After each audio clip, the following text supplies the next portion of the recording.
Hey, John Paul coming at you with another video.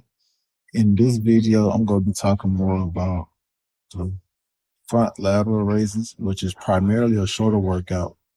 Now, the portions of the shoulders that are being worked are the front and the middle shoulders, or middle delts and front delts.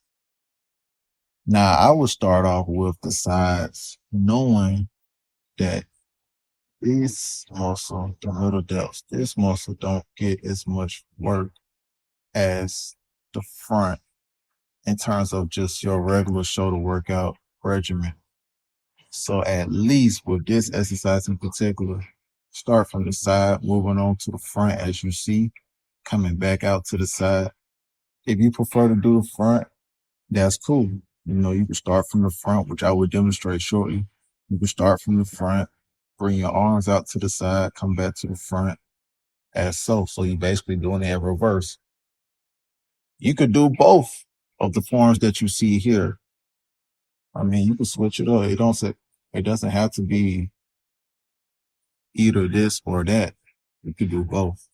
Regardless, you're working both portions of the shoulders, the front and the middle. John Paul, checking out.